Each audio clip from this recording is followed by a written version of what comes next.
Today is Saturday, April 21st, 2018.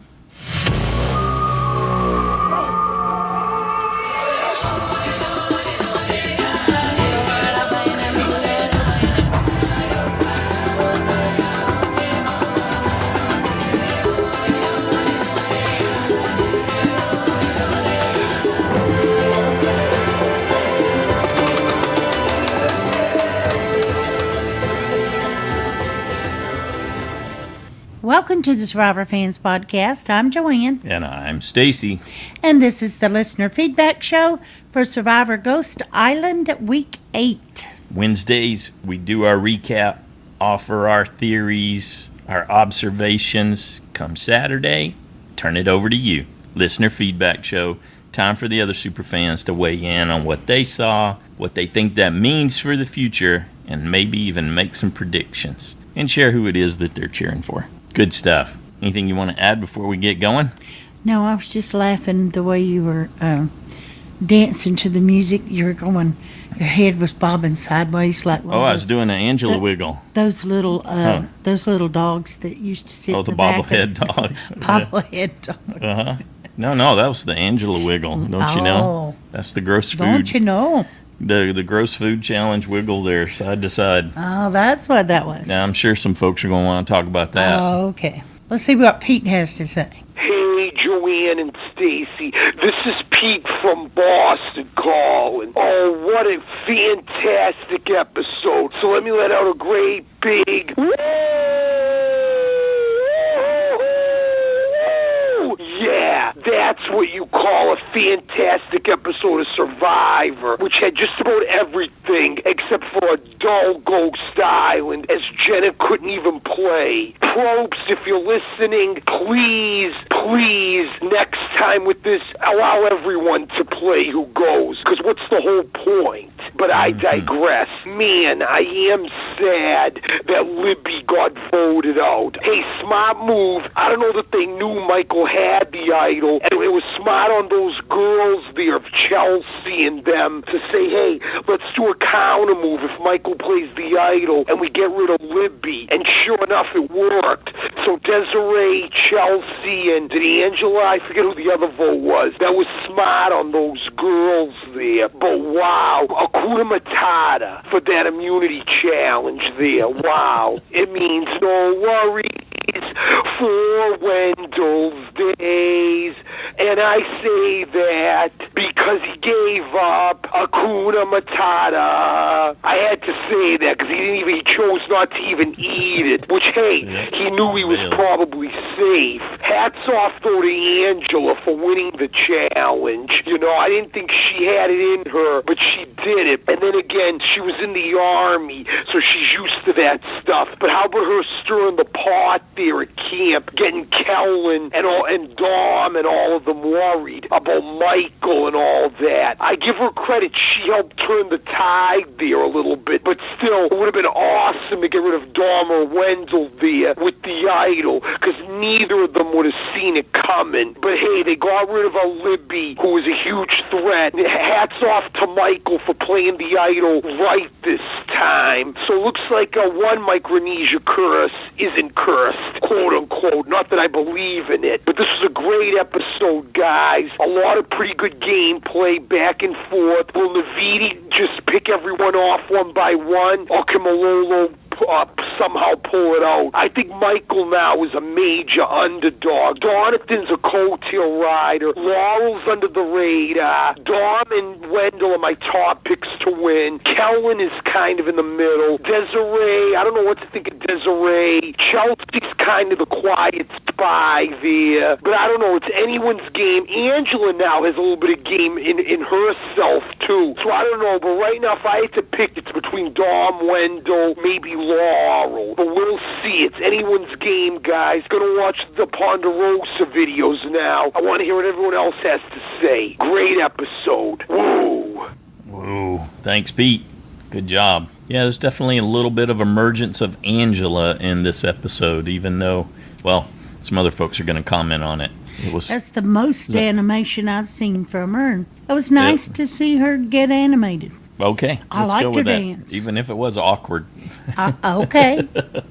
Good deal. Thanks, Pete. Next up, got a call from Shea. Hey, Joanne. Hey, Stacy. This is Shea. Definitely wanted to call in about this episode.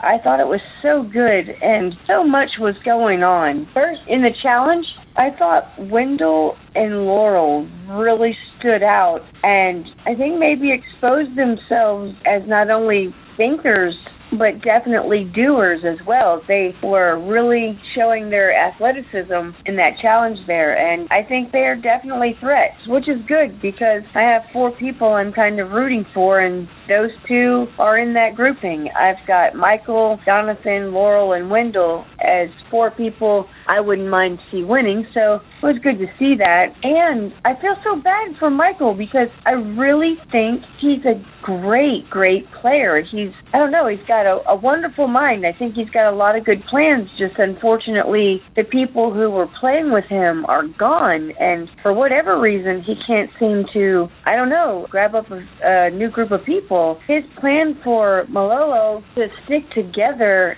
and blindside Wendell, even though he's somebody I wouldn't mind see winning, I thought was a great idea. It made perfect sense to do, to even out the numbers so they're not picked off one by one, especially since Kellyn is just for sure Navidi to the end. I mean, everything about what she says and does displays that, and I think all of them are pretty much the same way on the Defeaty tribe. So I thought it was a genius plan, and for a minute it looked like they might all go along with it. So at Tribal Council, when Wendell's name came up only once, it became very clear to us and Michael that none of them stuck with that plan. So he really is kind of out there on his own, and it shows next time on Survivor that, now they want to do it, not when it could have really done some damage. And I hated to see Libby go. I didn't like or dislike her in any way, really. I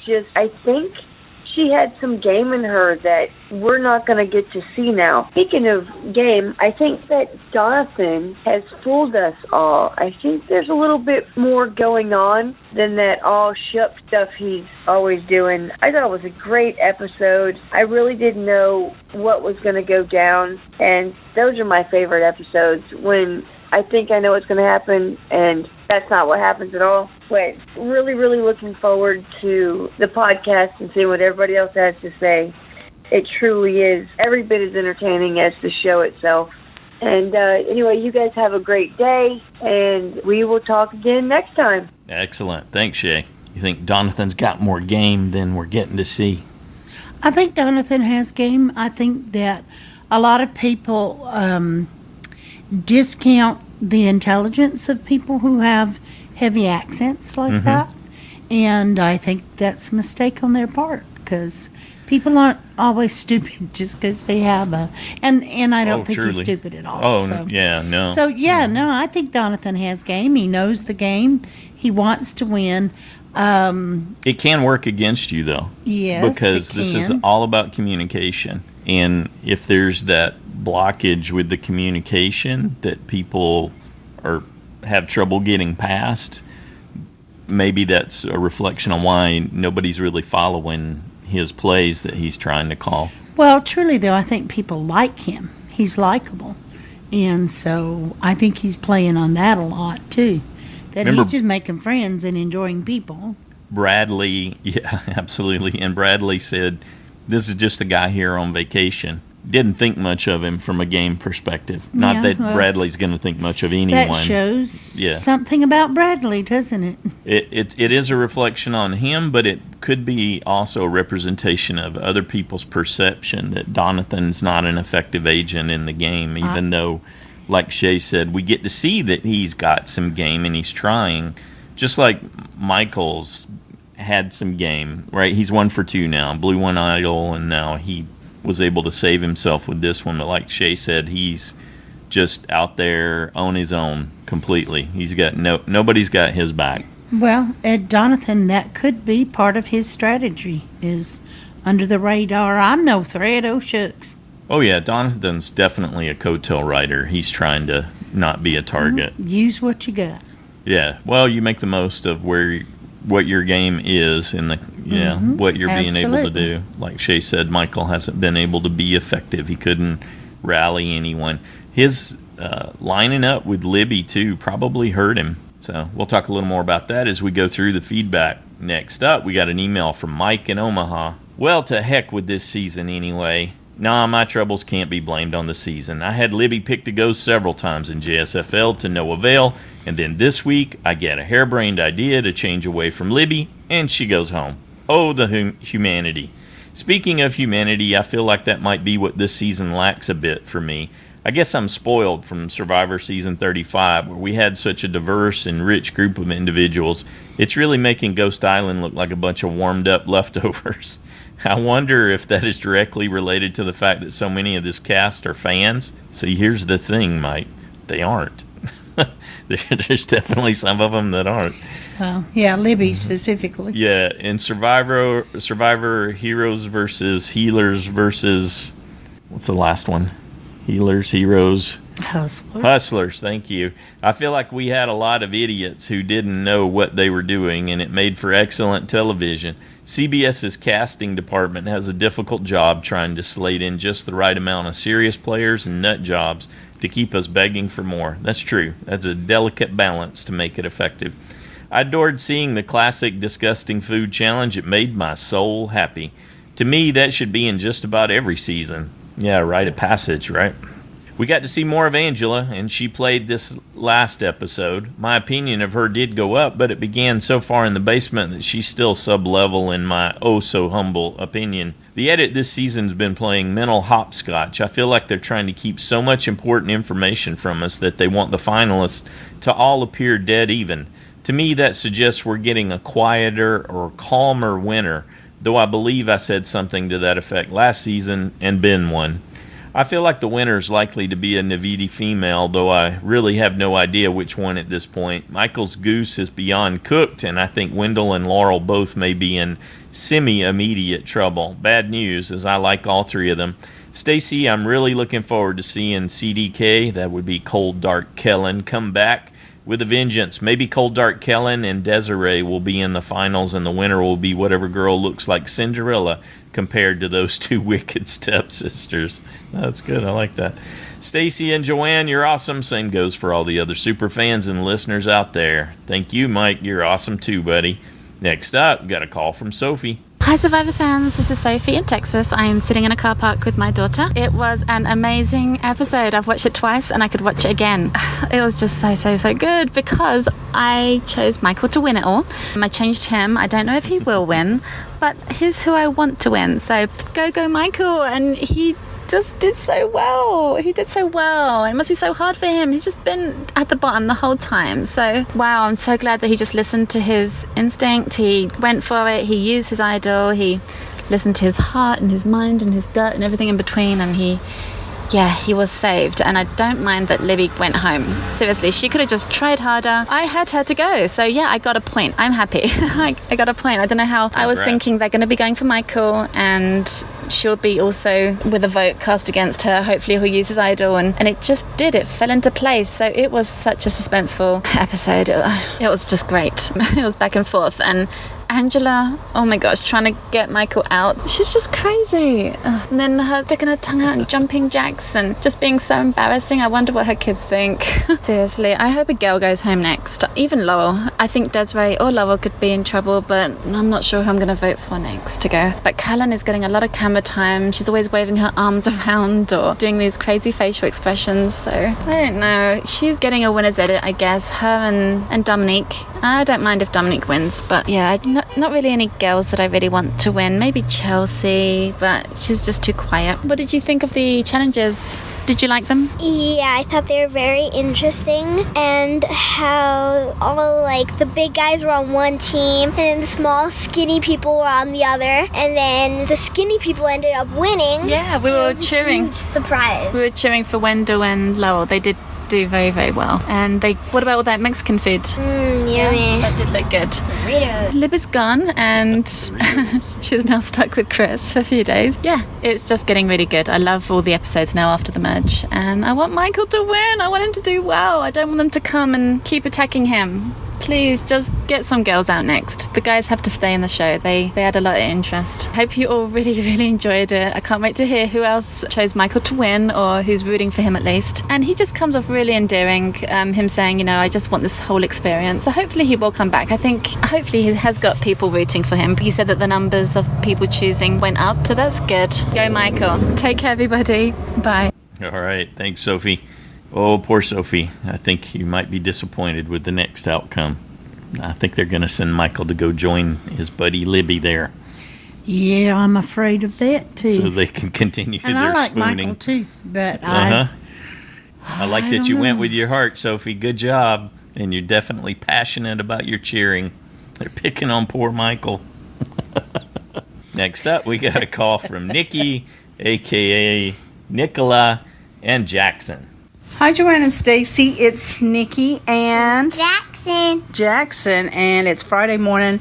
We just got done watching the challenges. Which challenge did you like best? When I eat the sea slugs. Where they ate the sea slugs. Would you eat sea slugs? No, No. Why not? because those are nasty. You think they're nasty? Yeah. What happens if you hadn't had any food for a long time? Food.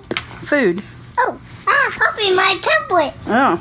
It's boring waiting because I don't want sea slugs in the sea. So, Boring waiting for the next episode to come? hey, I want the where they say our name. One. Oh, yeah? I want to do that one where they say our name. Please. What color buff would you want when you play on Survivor? Purple. That's right. We want purple buffs because apparently orange buffs are cursed. They should be on Ghost Island, which, again, was defunct this week. So, yeah, I just figured I'd send that in real quick. We've been watching and listening and not much time to get this done, so I figured I would get it off this morning before we head out to school. Thanks, everybody, for contributing and making our Survivor week longer and much enhanced. I hope you all have a great weekend. Thanks, Joanna and Stacy, for everything you do. And you guys take care. Thank you, Nikki, and thank you, Jackson. Good job, buddy. Yep, and, more fans of purple. You like There purple, you go. don't you? my favorite color. Next up, we got an email from Martha in California. Joanne and Stacy, your podcast is always fun to listen to, and I think you provide a lot of insight for many of us who watch Survivor. Thank you. I also want to say that I love your JSFL because it's just fun. My own results are always bad by the end of the season because I only choose people to go out that I don't like very well. On occasion, that has served me well, like choosing Malcolm several seasons ago when nobody thought he'd go out. Then there's this season when I changed my USB just because I'm not a fan of Kellyn, even though she is still in contention. Oh, very much so. It's nice to have a place where we can just guess about what's going to happen and not have to worry about whether or not we're going to be correct. Thanks to you both. All Thank right, you, Martha. thank you. Up next, we have a voice clip from Kim and Cameron. Hi, this is Kim and Cameron from North Carolina. Laurel's my USB. I thought she had a pretty good episode. Yeah, the only Laurel. thing I wanted to say is in the scene on Next Time where Desi and Laurel are talking, I kind of agree with Joanne that Desi might be in more danger because she's trying to go against her original tribe. And another thing was Michael made a super smart play. I thought that was great, and I got fingers crossed for him because I really think he's in trouble going forward. Yeah, I agree with Michael totally. I would like to see him go very far, but honestly, his life, I can't comment on how long it will be sustained. In terms of the reward challenge, it was pretty fun, you know. I feel like towards the end of some Survivor seasons, we rarely get to see separate challenges between reward and immunity. It was definitely fun. It was funny. I could just tell Desiree had to be just so loud because they weren't even showing her, but I could identify her scream above everyone else's. She was very loud. Wendell and Laurel both really impressed me. It looks like some people, like I'm pretty sure Donathan was one of them, could barely even tug it back to where it needed to be. So that was so I think it was impressive to see Wendell and Laurel do as good as they did. So I fast forwarded through the immunity challenge because I hate the gross food challenges. But I wanted to make a comment about Angela. I have a little military experience myself, and Angela was talking about using her PsyOps experience, and it was neat to see her start to play the game, but I wasn't, I guess, super impressed by the tricks she pulled out. But she did really kick butt in the challenge. She just made up her mind to do it, and that was impressive. Yeah. In terms of Libby, I had a lot of hope for her up until this week, and every time she was getting voted for, I was always mad, thinking, no, don't do that to Libby. She's smart. She can definitely be one of the strongest players.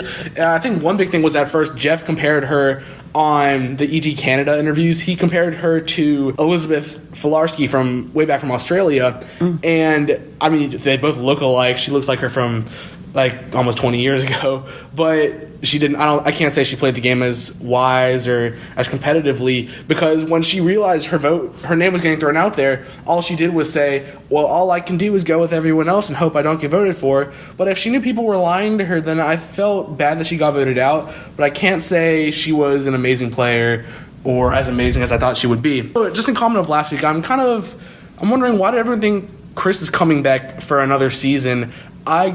I see some reason, but I don't think his edit was that great or that devilish that we would definitely see him come back soon. So that was just my opinion. I guess that's all we've got for this week. Thanks, everybody. Can't wait to hear what you have to say. I'm really excited. I think there's no telling what's going to happen. All right. Yep. See you later.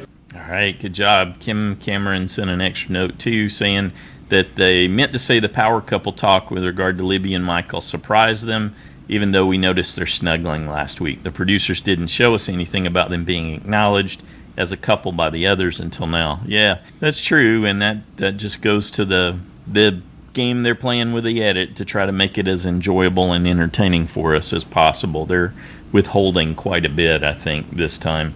And the reason they'll bring Chris back is that they went so overboard on him being a doofus, and they put extra production time into that goofy rap, and they'll bring people like that back. I mean, he's right there. And show another side. He maybe not. Sometimes they don't have another side to show, but if that's why Coach came back. If he doesn't, though, I don't want to see. Well, if he doesn't have a different side to show. Coach Phillip, it's the same. He's in that same lane. He's in that archetype. It's the people who believe there's something that we don't think is real from what they choose to show us. That's why we'll see him again. He's too good to fit in that role. You can see the investment in him. I would take Coach or Phillip over Chris myself. Next up, we got a call from Drew and his crew. Hi everyone, this is Drew and Charlie and Kitty Adelaide. Charlie, Kitty, Adelaide. We're just ready to send some feedback. I thought this was another good week. Of course, not as exciting as the weeks before, but they can't all be Bradley Chris votes. Just looking at the roster, getting our thoughts in order. So, yeah, it was a good episode, but I want to talk about Wendell for a second. I never really thought he was in trouble. I know that the preview last week wanted me to think so, but I think he's smart enough to use his idol when he needs to, and I also think that he's smart enough to work it out with Laurel, at least for a little while. Also, his tribe didn't win that challenge. He won that challenge, and if he hadn't been on their tribe, there's no way they would have won. Oh, I wanted to say one thing last week that I forgot about. Everyone's feedback reminded me that his commentary during his vote was so interesting to me. I mean, it was funny, but it also seemed scattered and kind of odd in a way. And then I thought, you know what? I feel like in a couple of ways this season we're getting kind of insight into the editing that goes on. It's like he wasn't sure what parting words he wanted to have at that vote, so he just gave them a bunch of things to work with. Like, you guys can pick one of those. And then they just used them all, so it just came off really funny. He was the star of that challenge, and I really hope he scored his share of the guac. Speaking of foods, gross challenge. But you know what? Barring a few especially revolting things that are just gross to me personally, I feel like I could actually do that. I mean, when I saw the eyeballs, you can't even see what it is. Just pretend it's something else, you know what I mean? It's like a mind game. But those live grubs, ugh. Oh well, Hakuna Matata. Right, babe? Yeah. I was with you, Stacy. I just had a feeling Chelsea would get her purplish vote out this week. And in fact, I even put Libby safe. I mean, I knew Chelsea was a long shot and I didn't have a real thought out story how I thought it would go. I just kind of had that feeling. Oh well. In case you're wondering, I am still following along the side challenge as if I'm in on it too, and I'm not all the way at the bottom, but I am close. I thought Angela was pretty impressive in the food challenge, but I'm just not sure about her game. It's like a personality thing. She always seems to have just the off balance of unpleasant edge and unawareness. It's like if someone's picked last, and then from then on they're just kind of resentful about it, and they can't really hide it that well. That's it for now. Winner of the week, Michael, because he just is playing really well. I mean, Michael. That's him right there, babe. He's smart and he's strong, but he played the idol when he absolutely needed to.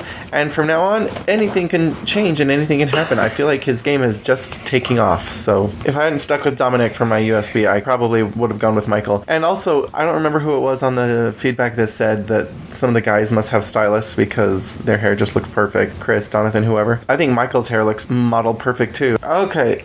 Loser of the week, Sebastian, but mostly for his misuse of a $10 word. Julie thinks he was going for enthusiast, talking about seafood, but I'm pretty sure he was thinking connoisseur for the French factor. Which do you two think is more likely?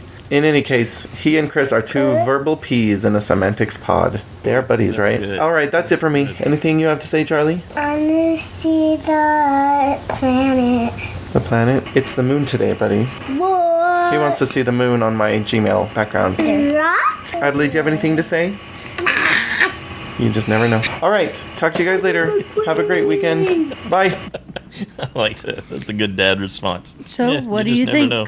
I think Drew's right. Connoisseur instead of entrepreneur, which is what Sebastian used, which we had heard Chris use a lot of times in describing himself. But yeah, he's probably right. I think it was connoisseur that he was hoping for. But at this point, pulling out big words like that can be really challenging mentally. Yeah, that was my thought, because I do that in regular life, and I've had food and water and sleep. So, you know, we have to take that into account too sometimes. And he hasn't done it constantly like Chris was doing. They haven't shown it, at least. Yeah, true. It may be emerging now. It may be, yes. Yeah, that there's not the opportunity to highlight all the criticisms that Sebastian's going to get his turn in the spotlight. Yeah. But connoisseur makes the most contextual sense to me. Good deal. Thanks, Drew. Enjoyed that. And I liked your description of Angela, too. I think that was spot on. Semantic peas in a pod. Very good. Next up, we got an email from Josh, the plush moose from Massachusetts. Dear Joanne and Stacy, it was an eclectic episode. Slingshots, gross food, strategy, and a hidden idol play. We even got a home improvement segment. I'm already looking forward to next week. My other observations. Libby said she wanted to fade into the background. That explains why she kept hiding behind Wendell at the start of the reward challenge.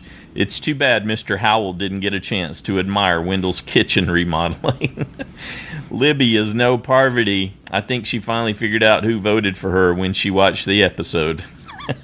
Yeah. Dom and Wendell are getting too confident. When Laurel turns on them, they won't see it coming. At the reward challenge, Jeff said sea bass was always high. That explains the dead weasel quip, the funny faces he makes, and his lethargic strategy. Did anyone else think Donathan was going to launch himself with a slingshot, Looney Tunes style? Yeah, that's good. I think that did go through my mind. It's a good thing Chris wasn't around to watch Wendell's prowess with the slingshot. I don't think his ego could have taken the competition. Jeff got confused during the reward challenge. Calling out participation was a theme of the millennial season, not this one. What's the point of going to Ghost Island if you can't earn, you are in, an advantage? That's good. In past seasons, we had Chaos Cast. Tonight, we met Anarchy Angela. In the Olympics, finishing fourth is bad. Finishing second in the gross food challenge is worse. It would have been karma if the blindside fairy visited Wendell after he dropped out of the immunity challenge. They had Tiki Taco Tuesday at the reward challenge. It must have been Dual Hair Bun Thursday at the immunity challenge. Angela's funky, gross food dance reminded me of the Lady Who Swallowed a Fly song. I guess the Beatles wiggled and jiggled and tickled inside her. I was stunned that Dom and Wendell saved their idols after Michael played his. People asking for a woman's alliance, Libby isn't a fan of them. Michael's alliance building style, no carrot, all stick. That's good. Next time, Desi makes a bold move and things get crazy. Anyway, that's it for me now. Thanks, Joanna and Stacy, for all you do. Can't wait to hear what the other fans have to say. Thank you, Josh. Entertaining as always. Next up, we got a call from Kenny. Hey, guys. It's Kenny from Dallas. I thought it was a very strong episode, not quite as good as the one before, but also a very, very strong episode. Let's face it, Ghost Island is a complete and utter waste of time, and it makes you wonder, what were the producers thinking when they put this all together? I just don't get it. It's one of the biggest mysteries in Survivor game construction I've ever seen. It makes the Medallion of Power look like the Nobel Prize. Just don't get it. Certainly it seems as if the women are targeting out the strong men. And if I think I were one of the lower tier women, maybe even a Chelsea, Jenna, I might think of aligning with the guys because they're eventually going to be picked off themselves. I think that Michael, unless he wins another immunity, is probably the next one to go. And, you know, it's so much so that the women are going after the guys that Sebastian donned pigtails. So I thought maybe he thought he was going to be mistaken as one of the women so they wouldn't target him. Wendell and Dominich are in trouble. I think Wendell's a very strong player, but I think it's going to be tough for him. I think it's going to be tough. Certainly Kellyn and Laurel are the two standout women. It'll be interesting to see if Laurel is voted out this next tribal based upon what we suspect might be happening with the next episode. Well, I have to say that Survivor respects the cultures they show the show in. However, there is no reason to have these fear food challenges, which essentially make fun of the cultures in which the show takes place. I doubt people are eating balut, you know, ridiculous crustaceans and insects these days in Fiji. I don't think so. Maybe they did in the old days, but I doubt it now. Can you imagine if there were a concurrent Survivor which was produced in Fiji, and they went to the United States and they had a fear food challenge where they opened up the container and, oh my God, it's McDonald's Chicken McNuggets or Long John Silver's fast food seafood, which you've ever had it. That makes balut look like a gourmet appetizer. Oh well, interesting to see what happens. My money's still on Kellyn, but we'll see. Take care, guys. Bye. Oh, you had me for a little bit, and then you went to wackadoodle land, comparing it to balut. The Probe said in the Q&A with Dalton Ross this week that balut is super popular. It's so popular that in the Asian supermarkets, it's an end cap item. It's like potato chips for us here. So you'd be wrong about that part, Kenny. Those kind of things are considered delicacies. So they're not, I don't think they're being misrepresented. I don't think they're making fun of anybody. It's us and our challenge dealing with something so culturally different. I don't even want to think about it. All right, good deal. Thanks, Kenny. Next up, we got a call from Rodney. Hey, Joanne, Stacy, and Survivor fans everywhere. It's Rodney from Illinois. I'm a little late, so I'm a little tired. If I get a little incoherent, I apologize. I've been doing a lot of homework lately. But I wanted to get my feedback in, because gosh darn it, I need to do that. First of all, I was super happy to see Angela go nuts. I had her marked to go. I thought, I will show all you other JSFL players that I was correct. It's not going to be Libby. Then Libby opens her mouth and starts talking about making connections. And immediately I knew, well, it's going to be Libby, and I'm incorrect. I believe that I had her safe because I was going to play dangerously this week to try to get my point. I was wrong. Also, I was terrified for Wendell, who is still my USB. As soon as they started talking about blindsiding Wendell, I was like, well, that would be a very, very good plan and probably what I would try to do in their position. Gosh darn it, now I think Wendell might go. Then Wendell gets 1 vote. And I think to myself, that is great. The best thing for Wendell's game is to get 1 vote. Now the rest of the game, hopefully he starts playing with things a little closer to his best and a little less loosey-goosey and feeling confident. I think currently that him and Dom feel way too confident, and with Wendell receiving 1 vote and being targeted, and Desiree next week coming after both of them, this may make Wendell play a little more cautiously and a little less on the coasting and more on the gas pedal and trying to pick up the pieces and make sure he's got a shield. As far as everybody else in the game, I don't see Michael staying much longer still, but he continues to impress me. And he continues to stay in the game, and I'm sure Parker is super happy about that. And like I said on the Facebook group, if I had $1 million bet to pick who Parker was going to pick for his USB, it was going to be Michael. So here's hoping that next week is a little crazy, like last week and this week. And here's hoping that Desiree gets a little fire going for everybody. Take care. Excellent. Thanks, Rodney. Next up, we got a quick call from BrandonA. Only thing I got to say about this episode is, hey, everybody, do the Angela dance. Hey, everybody, do the Angela dance. Hey, everybody, do the Angela dance. Hey, everybody, do the Angela dance. All right, talk to y'all next week. Peace. Thanks, Brandon. I think I got my dance in. Next up, we got an email from Jack in California. The episode slowed down for me this week. There was not as much big content as the last 2 episodes. I think the reason Wendell shared that he had an idol was to try to secure Laurel in their alliance. We got another no-game Ghost Island day with Jenna this week, and I really don't understand why they don't just bring up games for everyone to play just to keep things entertaining. For the eating challenge, Angela impressed me the most with how great and quick she was able to put down the eyeball, sea slug, and the others. I feel like I would have been like Wendell, who didn't even try to eat the stuff. Lastly, I think Libby's exit was unfortunate because even though she didn't get a lot of airtime, I feel like she was just an unfortunate casualty from the most recent episode of the game. I'm still enjoying this season and look forward to seeing what comes next. All right, thanks, Jack. Up next, we have a voice clip from Parker. Hey, it's Parker in Indiana, and for the first time this season, I have gotten all my picks right, and Yay. I picked Michael as my new USB. All week I've been going back between Michael or Wendell, and I finally settled on Michael, and I thought that I had just made the worst mistake in JSFL history with picking Michael as my USB this episode. I was like, no, you've got to be kidding me, no. And then freaking Angela, she's so she's Lil 2.0, and it's so annoying. And if Angela, I just called her Lil. If Angela would have gotten rid of Michael this episode like she wanted, I would have disliked her more than Kellyn. And I really dislike Kellyn, okay?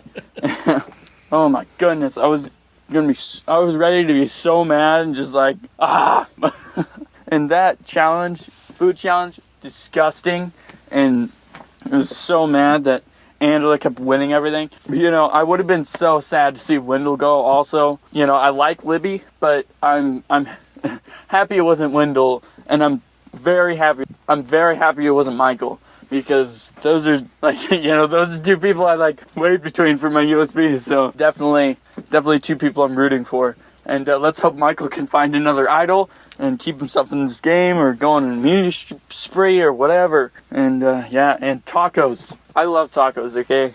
I eat way too many tacos. And if I was there, man, if there was a taco challenge, I would single-handedly win that challenge. Kind of like Wendell and Laurel did. But yeah, because I love tacos. You know how Chris Noble was with the pastries? That's how I would be with the tacos. Oh my goodness. The way I see it is right now there's 5 front runners. You have Michael, Wendell, Dominich, Kellyn, and Laurel. And then everybody else is a goat. And then Desiree is trying to be a front runner, but I'm not sure if she's there yet. Let's go Michael. Let's take it home. Even though you may steal my title, bring it home, Michael. You can do it. I have faith in you, even if nobody else does. Yeah. All right. That's all I got. Oh, right. Next time. Craziness. As to be expected. That's what I want to see. All right. See you guys next time. All right. Thanks, Parker. And yep, to no one's surprise, he picked Michael as his USB. I like that. He's all in on Michael now.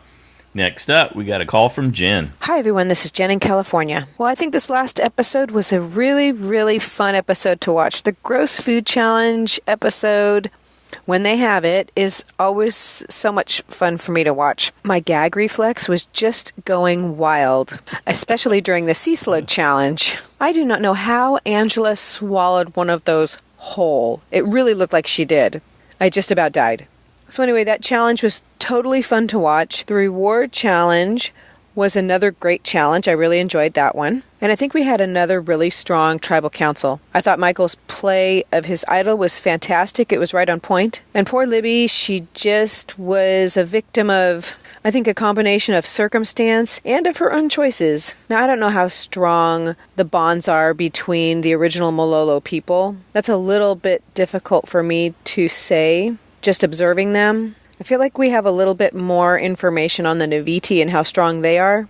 It's hard when you're on the bottom to maintain those strong bonds and not try to make an effort to climb your way up the ladder, if you will. So I don't know if Libby making a different choice and voting with Michael would have saved her, but there was definitely the opportunity, if the Malolo 5 stayed strong, to upend the Navidi a little bit and vote somebody out. I don't think Wendell was the correct choice or the correct person to go after, and this is why. Laurel and Donathan have an alliance with Wendell and Dominich.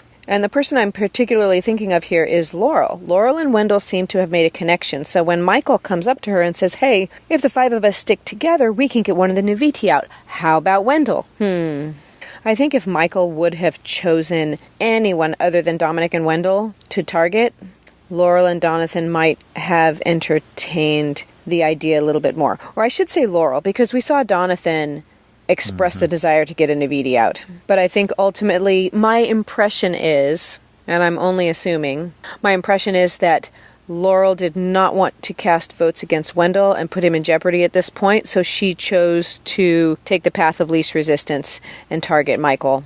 Or actually Libby, because she ended up voting for Libby in the end. That's it for me. I found this episode very intriguing in terms of observing where the strong bonds lie and whether or not there really are true original tribal lines.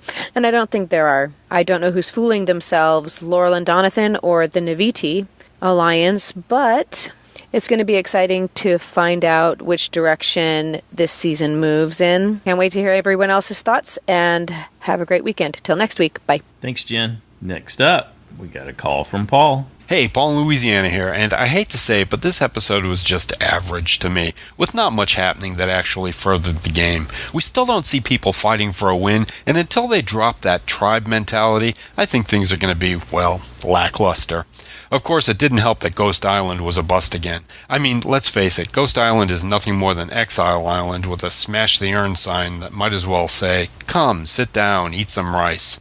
Does anyone else feel that it's too late for this island to redeem itself? Because I certainly do. Now, Wendell is looking better and better with each episode, but he may be doing a bit too well, especially with his performance in the challenge. I love his personality, but I'm starting to worry about him, and I'm currently thinking that the odds are not in his favor, and that he may very well go home with an idol in his pocket. And Angela was great in the eating challenge, but I still haven't changed my opinion of her. It's good to see her playing without Chris holding her back. Well, according to her anyway. Me, I didn't see that at all. But anyway, I think this challenge win was about all it's going to amount to for her. So, yeah, I do believe it's only a matter of time, and not much at that, before she's back under Chris's thumb at Ponderosa, laying out camera angles for his next rap video. And then there's Lauren, who was dishing out far too much information far too quickly to far too many people. If she keeps this up, she'll quickly get caught in a lie and voted off, which would be a shame because I know there's game in her. Just a little too much right now.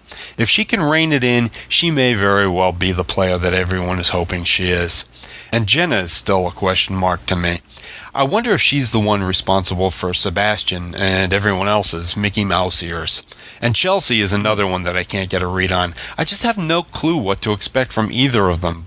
And since I brought up Sebastian, I have to say that the more of him I see, the more sure I am that he won't last long. Certainly not as long as Donathan, who's actually looking pretty good on a social aspect. This kid appears to have options, and although I had him as first to go in his tribe, I won't be surprised at all to see him make the final 5. So, I guess the big news is that I switched my USB from Desiree to Kellyn. I know she isn't very popular, but I had an immediate attraction to her back when we did the Jabik, when I also thought that Desiree would be a physical powerhouse. I was wrong with that, so I'm going with my second gut instinct. I guess we'll see what happens as Kellyn progresses. So, will another idol be hidden? Well, I guess we won't know until one is found, but so far Ghost Island only provides advantages, unless you count Chris's idol, but he wasn't exiled there, so I don't think that counts. I'm thinking that with 2 idols still in play, we won't see a new one hidden until Wendell or Dominich use or lose one of theirs. That could very well spell trouble for Michael, but I'm really hoping that he wins immunity because of all the players we have left out there, Michael is far and away my favorite. I just don't think he can last until the end with everyone gunning for him. I'm currently leaning towards either Laurel or Desiree to leave next, and since I like Laurel better, I think I'm going to go with Desiree. And that's about it for me. Take care now. Bye.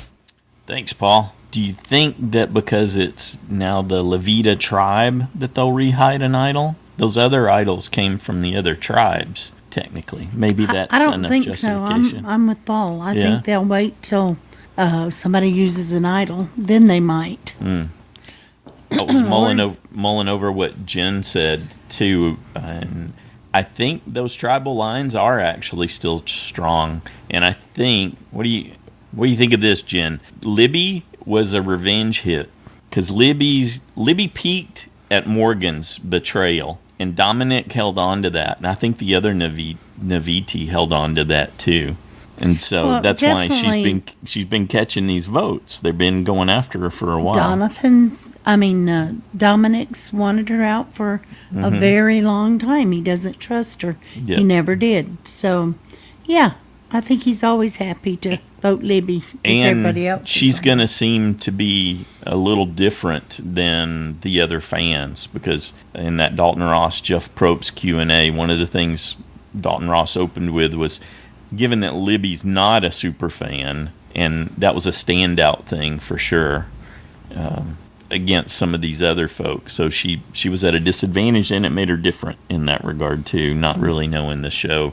And I'm sure these folks picked up on that pretty quick. And yes, Paul, I'll take responsibility for you saying Lauren. That's right. He sent a little extra note with his audio this week saying, I did it, but it's Joanne's fault. It's like, okay, I own that. Good deal.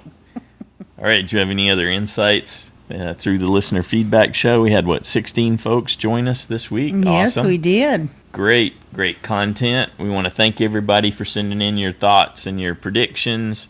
A big thanks to Melzak for your review on iTunes, helping get the word out about the podcast. It's another great way you can contribute. We really appreciate that. We'd also like to thank Emily for your subscription donation. Thank you so much. We put that towards our operational cost, which come in every month. Thanks. Any other insights you want to share before we wrap up? Thoughts, predictions? Just that, you pointed out that Probst said Libby was recruited. Actually, Dalton Ross did, yeah. Oh, Dalton said it? Yeah. Okay. I thought it was in his interview with Probst, but okay. So we did kind of confirm that. We kind of thought she was. I didn't think she would make the merge, so I was certainly wrong about that. I don't think I did either. Yeah. So I didn't think Angela would either. When she said she was, that her life... that she was inspired by Elizabeth Hasselbeck. That struck me as so odd back during the Jabek when we were looking at that. And I thought, well, that doesn't really... that's an interesting I choice. Thought she said Parvati. Who said Parvati?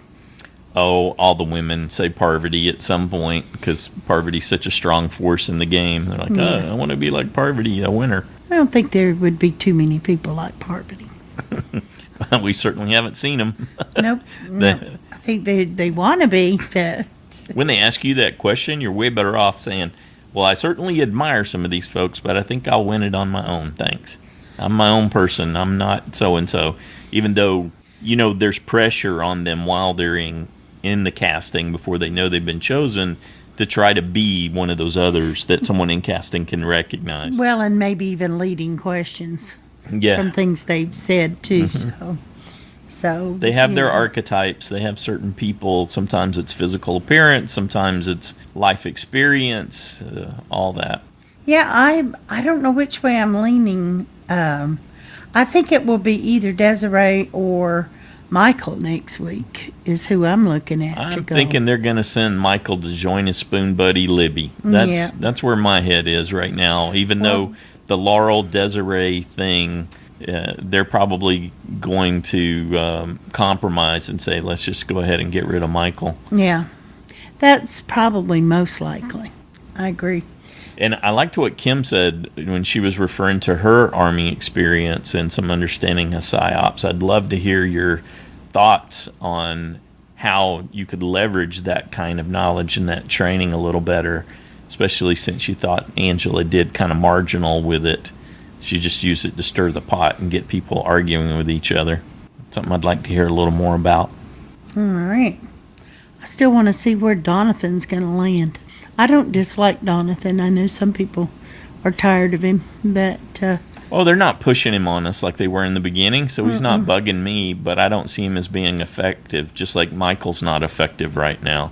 Michael got marginalized, and if he had asked Laurel who they could take out if they stayed as a 5, then maybe it could have gone differently for him, but he was trying to play big and try to call the shot, and he doesn't have the juice for that right now. Well, yeah. And, if Wendell's not somebody you want to target first, who else would you rather? Well, you don't even bring up. You let someone else decide. It's just about not being you. He already had. Because you don't know who he fixated on Wendell because Wendell's a big threat. Yeah. But you get a feeling about somebody's reaction when you say something and they don't immediately jump on it. Then you kind of backtrack and go, oh, well, or is there somebody else we should be targeting first? What do you think? But I don't really care, just as long as we unify and cast this vote. Yeah. Yeah. Yeah, I'm willing to go anywhere might could have you saved wanna. it a little bit. Yeah. But I think he's definitely in jeopardy. Well, regardless, I am very happy with Michael's gameplay. And, because so many times the people as young as him don't always do as well. But I've been very pleased with him and his gameplay. At least he's tried really hard. Yep. And he was able to play an idol effectively, so he's got that on his resume. Yep. But that's another reason they'll want to get rid of him, too. And I'd much rather see somebody like Michael come back and get another shot than Chris. Okay, on that happy note, let's head on out. Have a good one.